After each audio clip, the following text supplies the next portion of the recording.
السلام علیکم ورحمۃ اللہ وبرکاتہ نحمدہ ونصلی علی رسولہ الکریم اما بعد فاعوذ باللہ السمیع العلیم من الشیطان الرجیم ربی اشرح لی صدری ویسر لی امری واحلل عقدۃ من لسانی یفقہوا قولی۔ آج کے سبق کا آغاز ہم سورۃ النساء کی آیت نمبر 44 سے کرتے ہیں۔ اعوذ باللہ من الشیطان الرجیم بسم اللہ الرحمن الرحیم۔ علم ترا، کیا آپ نے نہیں دیکھا، الی الذین، ان لوگوں کی طرف جو اوتو دیے گئے، نصیباً ایک حصہ، من الکتابی کتاب سے، یشترون الضلالۃ مول لیتے ہیں وہ گمراہی کو، ویریدون اور وہ چاہتے ہیں، ان تضلوا السبیل یہ کہ بھٹک جاؤ راستے سے۔ کیا آپ نے ان لوگوں کو نہیں دیکھا جنہیں کتاب کا ایک حصہ دیا گیا، وہ گمراہی کو خریدتے ہیں اور چاہتے ہیں کہ تم راستے سے بھٹک جاؤ۔ الم تر الی الذین اوتوا نصیبا، اس سے پہلے وَاعْبُدُوا اللَّهَ وَلَا تُشْرِكُوا بِهِ شَيْئًا میں مشرکین کے طرز عمل سے متنبہ کرنے کے بعد درمیان میں ضرورت کے کچھ مسائل مثلا شراب، نماز اور تیمم وغیرہ ذکر کرنے کے بعد یہود کے فریب اور ان کی دشمنی کا ذکر تفصیل سے شروع ہو گیا ہے۔ یہود کو تیمم میں بھی مسلمانوں سے حسد تھا، اسی حسد کی بنا پر وہ خود مسلمان ہونے کے بجائے چاہتے تھے کہ مسلمان بھی کافر ہو جائیں۔ چنانچہ اللہ تعالیٰ نے فرمایا وَدَّ كَثِيرٌ مِّنْ أَهْلِ الْكِتَابِ لَوْ يُرَدُّونَكُم مِّن بَعْدِ إِيمَانِكُمْ كُفَّارًا حَسَدًا مِّنْ عِندِ أَنفُسِهِمْ، بہت سے اہل کتاب چاہتے ہیں کہ کاش وہ تمہیں تمہارے ایمان کے بعد پھر کافر بنا دیں اپنے دلوں کے حسد کی وجہ سے۔ نصیبا من الکتاب یعنی انہیں کتاب کا کچھ حصہ ہی ملا ہے، باقی ضائع کر بیٹھے ہیں، اور یہ بھی مراد ہے کہ جو حصہ ملا ہے اس کے الفاظ ملے ہیں، عمل کا حصہ عطا نہیں ہوا، اور یہ بھی کہ تورات میں انہوں نے موسیٰ علیہ السلام کی نبوت تو معلوم کر لی مگر رسول اللہ صلی اللہ علیہ وسلم کی نبوت معلوم نہ کر سکے۔ واللہ اور اللہ تعالیٰ اعلم خوب جانتا ہے، بِأَعْدَائِكُمْ تمہارے دشمنوں کو، وَكَفَى اور کافی ہے، بِاللَّهِ اللہ، وَلِيًّا حمایتی، وَكَفَى اور کافی ہے، بِاللَّهِ اللہ تعالیٰ، نصیرا مددگار، اور اللہ تمہارے دشمنوں کو زیادہ جاننے والا ہے، اور اللہ کافی دوست ہے، اور اللہ کافی مددگار ہے۔ اور اللہ تمہارے دشمنوں کو زیادہ جاننے والا ہے،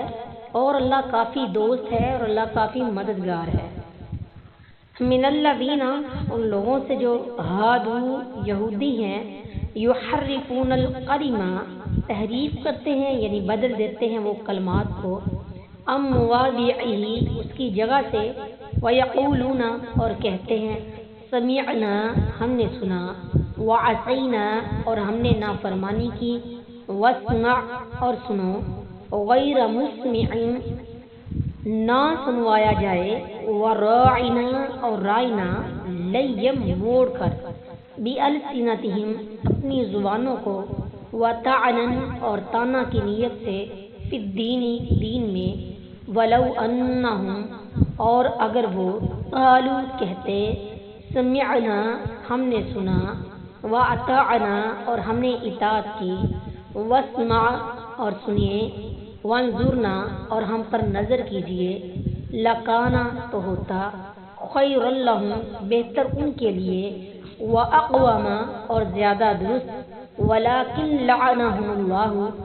لیکن ان پہ لعنت کر دی اللہ تعالیٰ نے، بکفرہم ان کے کفر کے سبب، فلا یؤمنون پس ایمان نہیں لاتے، الا قلیلا مگر تھوڑے۔ وہ لوگ جو یہودی بن گئے ان میں سے کچھ لوگ بات کو اس کی جگہوں سے پھیر دیتے ہیں اور کہتے ہیں، ہم نے سنا اور نہیں مانا، اور سن اس حال میں کہ تجھے نہ سنایا جائے، اور ہماری رعایت کر۔ یہ الفاظ اپنی زبانوں کو پیچ دیتے ہوئے اور دین میں طعن کرتے ہوئے کہتے ہیں، اور اگر بے شک وہ ہم نے سنا اور مانا، اور وہ لوگ جو یہودی بن گئے ان میں سے کچھ لوگ بات کو اس کی جگہوں سے پھیر دیتے ہیں اور کہتے ہیں ہم نے سنا اور نہیں مانا، اور سن اس حال میں کہ تجھے نہ سنایا جائے اور ہماری رعایت کر۔ یہ الفاظ اپنی زبانوں کو پیچ دیتے ہوئے اور دین میں طعن کرتے ہوئے کہتے ہیں، اور اگر بے شک وہ ہم نے سنا اور مانا اور سن اور ہماری طرف دیکھ کہتے تو یقیناً ان کے لیے بہتر اور زیادہ درست ہوتا، اور لیکن اللہ نے ان پر ان کے کفر کی وجہ سے لعنت کی، پس وہ ایمان نہیں لاتے مگر بہت کم۔ من الذین ہادوا یحرفون، اوپر کی آیت میں فرمایا کہ وہ گمراہی مول لیتے ہیں، اب اس آیت میں چند امور کے ساتھ اس گمراہی کی تشریح فرمائی، یعنی وہ تورات کے احکام میں تحریف کرتے ہیں۔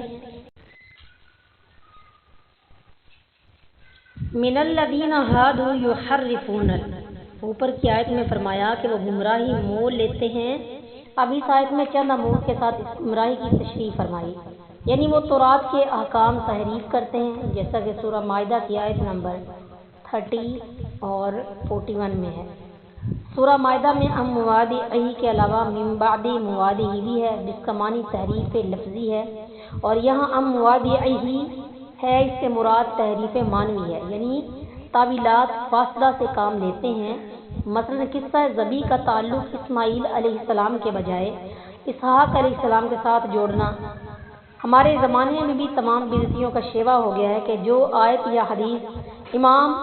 مجتہدین یا پیر و مرشد کے قول کے خلاف نظر آتی ہے اس کی تعویل کرتے ہیں، اور اللہ تعالیٰ سے حیا نہیں کرتے کہ پیر و مرشد اور امام و مجتہد تو معصوم نہ تھے،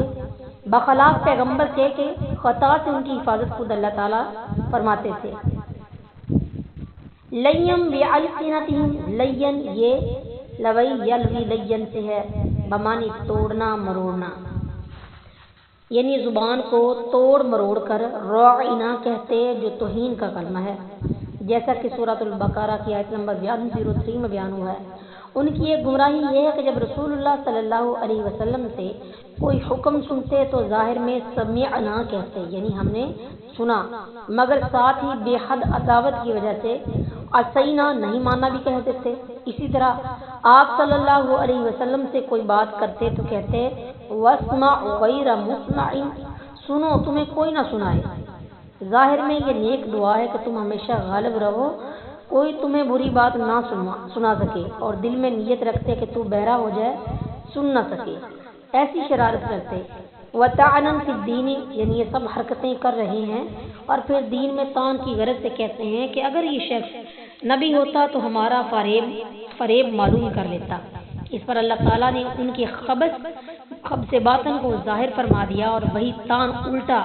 اور رسول اللہ صلی اللہ علیہ وسلم کی نبوت کے سچا ہونے کی پختہ دلیل بن گیا۔ وَلَوْ أَنَّهُمْ قَالُوا سَمِعْنَا وَأَطَعْنَا، یعنی اگر اس قسم کی حرکات اور طعن کے بجائے ایسے کلمات استعمال کرتے جن میں شرارت کی آمیزش نہیں ہو سکتی اور اخلاق سے پیش آتے، مثلا عصینا کے بجائے اطعنا اور غیر مسمع کے بجائے انظرنا، تو ان کے حق میں بہتر ہوتا، مگر افسوس کہ یہ بہت ہی تھوڑے احکام پر ایمان رکھتے ہیں۔ پس قلیلاً یا مصدر محذوف ایماناً کی صفت ہے، اور یہ معنی بھی ہے کہ ان میں سے بہت ہی کم لوگ ایمان لاتے، حتیٰ کہ یہودیوں میں سے 10 بھی بمشکل ایمان لائے ہوں گے۔